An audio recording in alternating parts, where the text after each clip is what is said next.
Again everyone, welcome back again di Altcoins Update. Altcoins Update hari ini kita bakal update untuk Conflux dan juga Matic as usual, karena Matic memang masih jadi option untuk yang teman-teman pantau ya so far. Nah, teman-teman, kita bakal langsung aja start dari Conflux terlebih dahulu, starting dari time frame daily.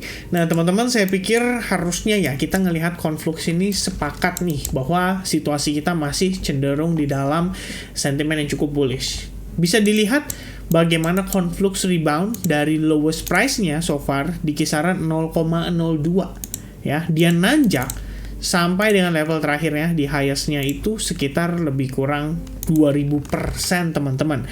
Hanya dalam kurun waktu dari Desember ya ketemu di bulan Maret. Jadi memang Conflux saat ini menurut saya memiliki sentimen yang cenderung positif, dan permasalahannya kalau kita lihat ya based on daily time frame, secara close candle untuk Conflux, akhirnya setelah terakhir dia berhasil rebound kembali dan bergerak di atas exponential moving average 21 pada tanggal 13 Maret, for the first time kita ngelihat akhirnya dia closing lagi nih di bawah exponential moving average 21. Nah, kalau kita lihat secara gambaran besar, sebenarnya Conflux masih fine karena kita masih bertahan di atas area yang bisa dikonsider sebagai salah satu major support and resistance-nya. Tapi dengan close-nya di bawah exponential moving average 21 ini, saya pikir harus meningkatkan kewaspadaan terhadap koin ini. Jadi kalau misalnya teman-teman mungkin yang tadinya bullish banget, ya udah boleh lah ya mulai sedikit dikurangi optimismenya. Mungkin tadinya yang 80% mungkin boleh dikurangi jadi 65% atau 60% ya, sebagai bentuk kewaspadaan aja supaya kita bisa lebih aware terhadap possibility adanya reversal di koin Conflux itu sendiri. Kalau teman-teman cek based on indicator, mungkin kalian bisa pakai yang namanya seperti MACD. Kalian lihat di sini terbentuk yang namanya divergence ya atas pergerakan sebelumnya. Jadi kita ngelihat crossing yang terjadi berikutnya itu cenderung membentuk yang namanya lower high. Jadi somehow untuk si efek sendiri mungkin ya merupakan momen yang tepat lah untuk kita mewaspadai terhadap potensi adanya correction. Jadi kalau misalnya teman-teman mau play safe, bisa aja kalian secure dulu mungkin posisi yang kalian sudah ambil sebelumnya dalam keadaan profit.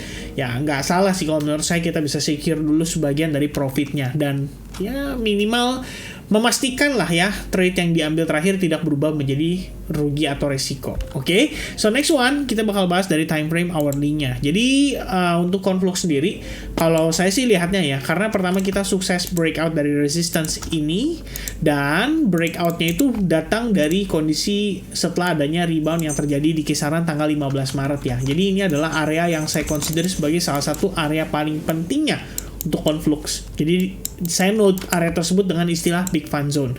Meanwhile, prosesnya sebelumnya itu cenderung membentuk yang namanya ascending trend line. Jadi dia cenderung menguat, tapi pada akhirnya kita lihat nih trend line-nya berhasil di break. Mungkin saya review sedikit ya ke teman-teman biar teman-teman punya gambaran. Jadi after rejection yang terjadi, Conflux itu sempat rebound ya, dan pada akhirnya kita lihat dia seperti beberapa kali gagal ya untuk bertahan di atas Fibonacci 61,8%. Lalu kalau diperhatikan di sini ada area resistance yang udah dites sebanyak 2 kali. Jadi jatuhnya seperti double top, but at the same time sebetulnya di bagian bawahnya kita bisa ngelihat juga sempat terbentuk semacam trend line. Nah, kalau kita lihat sejauh ini pasti kita membayangkan ya bahwa ada potensi terbentuknya yang namanya ascending triangle pattern. Jadi ekspektasinya adalah bisa bertahan dan pada akhirnya breakout. Jadi dia bisa create yang namanya higher high pada time frame daily. Nah, cuman masalahnya pada pergerakan tanggal 14 April si Conflux ini mendapati rejection atau decline sehingga breakdown dari trendline tersebut, dan semenjak itu kita ngelihat pergerakannya cenderung didominasi oleh sellers ya. Jadi kalau kalian zoom in ke time frame yang lebih kecil seperti di 1 jam, kita bisa lihat progress rebound yang terjadi cenderung membentuk semacam rising wedge pattern ya. Lalu dia break pada rising wedge pattern dan kita ngelihat dia berhasil create new low level. Nah, cuman di sisi lain, kalau teman-teman menilai bahwa ini kelihatannya ya progres penurunannya semakin terbatas dan pada akhirnya cenderung membentuk yang namanya berpotensi ya membentuk yang namanya falling wedge pattern. Dan terakhir tadi kita sempat ngelihat dia kayaknya fake out aja nih, jadi kayak dia berusaha untuk breakout tapi gagal ya, dan kembali masuk ke dalam si falling wedge-nya. Nah, ini saya setuju ya, saya sepakat karena kita ngelihat dari bagaimana momentumnya saat dia berhasil break juga. Kalian bisa perhatikan bahwa break yang terjadi dari yang pertama ya dengan yang kedua dan seterusnya. Ini yang pertama, penurunan yang pertama, kemudian yang kedua dan yang ketiga menunjukkan adanya pelemahan momentum pada sellers ya. Dari yang sellersnya agresif banget di sini, kemudian start slowing down ya, dia mampu create lower low, tapi kalau kalian ukur coba seberapa jauh sih lower low-nya, kan nggak terlalu jauh. Dan antara kedua dan yang ketiga juga sama, nggak terlalu jauh jaraknya. Nah, kalaupun saat ini kita masih berada dalam fase koreksinya, falling wedge ini tentunya perlu diperhatikan. Dan yang nggak kalah pentingnya juga pada time frame daily, ini adalah area untuk invalidasi pada si Conflux ya. Jadi kalau misalkan teman-teman melihat Conflux gagal untuk bertahan di atas level ya lebih kurangnya 0,3480 sampai 0,3450 lah ya untuk pembulatan. Kalau dia gagal bertahan di level tersebut, maka kalian harus antisipasi terhadap potensi koreksi yang lebih major pada time frame daily seperti yang tadi saya take note. Tapi kalau misalnya Conflux di sini bisa bertahan di atas SNR ini, dan yang lebih baik lagi adalah dia berhasil break pada si falling wedge-nya, maka ini bisa menjadi sebuah peluang justru untuk dimanfaatkan dari sisi bullish-nya teman-teman sekalian. Oke, jadi sementara yang saya lihat pada Conflux lebih kurangnya seperti itu. Saya pikir teman-teman boleh perhatikan terhadap pattern yang terbentuk ataupun pada support resistance yang merupakan area key levelnya, dan nanti coba dicek ya bagaimana reaksinya ketika kita lagi testing ke level-level itu. Alright, mudah-mudahan cukup clear ya untuk si Conflux. Nah, sekarang kita lanjut ke update Matic. Jadi quick update aja karena Matic everyday kita update, dan closing kemarin ya menunjukkan Matic ini cenderung terdecline. Dan tentunya sebetulnya ini bisa dianggap juga sebagai proses retest ya terhadap either itu exponential moving average 8 atau terhadap si trend lainnya pada si triangle yang terbentuk. Nah, cuman karena di daily closingnya membentuk bearish engulfing, tentu saja ini bisa menjadi sebuah warning buat kita supaya kita bisa lebih waspada terhadap Matic. Dan saya pikir ada kondisi di mana Matic mungkin aja ya belum tentu atau belum siap untuk rally kembali. Dan ternyata kita masih di dalam pergerakan cenderung membentuk trend line ya. Probably trend line-nya seperti ini. Jadi kita tarik dari titik tertinggi di level sebelumnya ya, tepat setelah adanya bullish engulfing, and then retest trend line berikutnya, dan ternyata kita masih reject di trend line yang sama. Alhasil pergerakan kita ternyata masih possible di dalam triangle. Oke, nah ini adalah salah satu teori aja atau salah satu pertimbangan aja, alternatif perspektif yang kita tentunya perlu pantau ya. Karena terlepas dari kondisi itu, saya nggak akan menghilangkan bahwa faktanya si Matic ini berhasil break di atas area resistance yang terbentuk kisaran tanggal 5 April 2023. Dan saat ini kita lagi struggling untuk bisa bertahan di atas area atau level tersebut. Jadi ya tetap aja kalau saya pikir sih ada indikasi yang cukup positif lah untuk Matic bisa rally lagi atau lanjut untuk naik lagi. Alright. Next one, kita bakal bahas dari time frame hourly-nya. Note pentingnya adalah kalau seandainya kita considering trend line yang terbentuk di sini, which means ini juga nggak salah ya. Jadi kalau teman-teman lihat di sini perspektifnya, kalau menurut saya sih ada banyak.